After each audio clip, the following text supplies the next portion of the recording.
Mga kabunyog, mainit na balita ngayon ang pagkaka-relieve o pagkakatanggal sa pwesto ng 40 na mga officials at tauhan ng Philippine National Police ng Davao City. Hepe mismo ng Davao City at lima o anim yan na station commanders.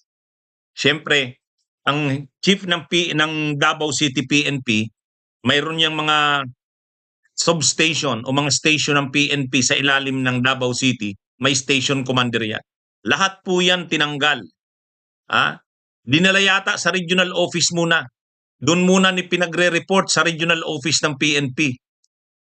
At para dito, mga kabunyog, para dito, nagpadala ng 2 batalyon ng PNP Special Action Force galing sa ibang lugar.